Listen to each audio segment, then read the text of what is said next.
And at the Princess Anne Country Club, joined by the head football coach at the University of Virginia, Tony Elliott. And Coach, I have to say, it's become a renewed rivalry for recruiting in Hampton Roads, because just last week we were covering Brent Pry, the head coach at Virginia Tech, and you both have been really hitting the recruiting trail hard in Hampton Roads. What have you learned about this area and the importance for what it can do to your program?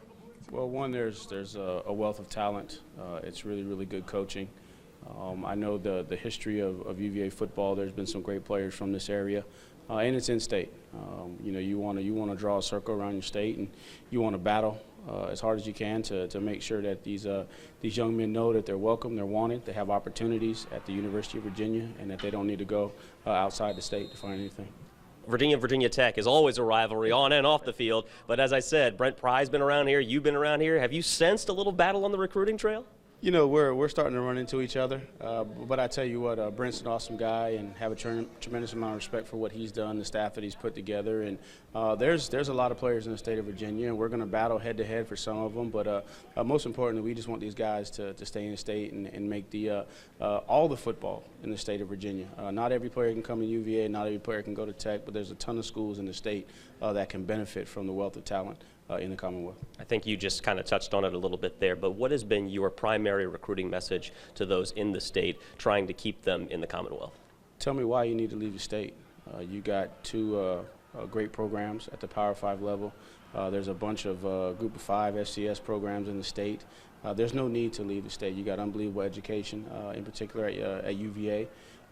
There's a track record of guys having an opportunity to go on to the next level from UVA. So realistically, there's only one drawback, and that may be that people can use against us is the facilities, but they're coming, right? So those will be up and running in the spring of '24. So at the end of the day, there's really no reason to leave the state. And so my message to all the in-state players is just tell me why.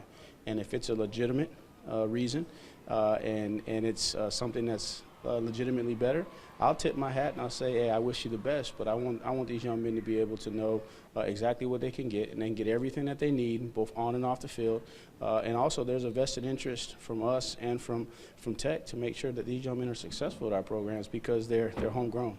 And this is our state, and we got to recruit the state year in and year out. So the message for me is, why not UVA? Instead of everybody saying, why UVA, it's why not UVA? Because when you talk about the combination of academics and athletics, there's nobody that can do it at a higher level on both stages when you talk about elite stages, for both academically and athletically. So for me, the message is really simple. You're going to come to UVA, you're going to develop as a man, you're going to graduate, you're going to have a great experience, you're going to play championship level football, and I just believe we can do it better than anybody else. And you say why UVA. Another big reason for why UVA, something you're going to be talking about here tonight, is you got a lot of facilities coming your way, and I'm sure that's going to help make that recruiting pitch. You know, bricks and mortar are important. The building is important. The young people, they like to see, they gauge your investment in football by the building, which I get it. I was 18 years old at one point in time, but really it's the people that make the home. So I believe that I was very fortunate to get the guys that I wanted to come be a part of building this program. So I got really good people inside the house. We're building the house, and over time, I think that message will resonate throughout the state, and more guys will want to come to UVA. Spring football is in the books, your first one at UVA. What have you noticed from spring ball? What were the big takeaways as you head into summer workouts and later on into fall camp? Big takeaways is there's a locker room of young men that just want to be successful. They want to win. They want to do it the right way. They're willing to put in the work. They're eager for direction. They're eager for truly understanding what a championship culture is all about. You know, those are the big takeaways. And there's personnel in spots. Definitely got to increase the depth across the board. But there's really talented personnel in spots. And so very encouraging. A big thing for me was not about X's and O's. It was about core philosophy and just making sure that everybody understood what the expectations are on and off the field and the standard of performance that we got to perform to daily in every activity that we do. I know when you got here, everyone liked to mention those national championship rings that you brought with you to Charlottesville, and I'm sure you kind of had to tamper things down and say, hey, you know, those rings aren't going to win football games, but what kind of experience do you bring? What kind of lessons did you learn from Clemson that you think that you can apply to UVA?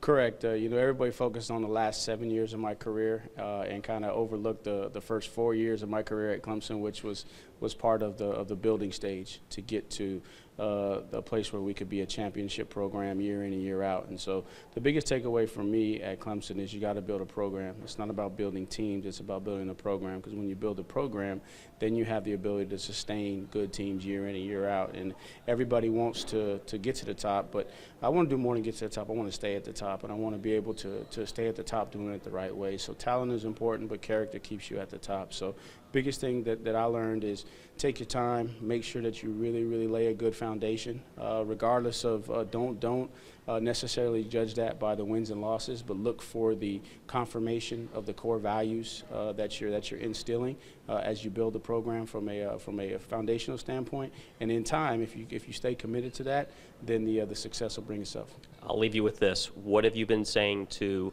all those UVA fans that you've been seeing on the recruiting trail in places like Hampton Roads, like Richmond, like wherever else you go in the Commonwealth, that are just itching for UVA to kind of be back to that 8, 9, maybe 10-win team? What do you tell them with those fans that are so eager to get back to that point?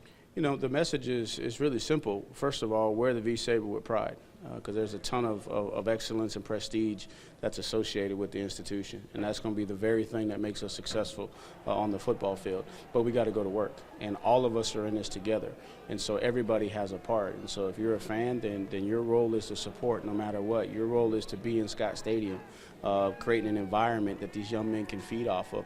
If you're a supporter, then your job is to support and continue to support in whatever way that you can. So we're in this thing together. So it's not the Tony Elliott program, it's the UVA program, which extends beyond just the McHugh Center and on grounds. It extends to all those who have an association with the program.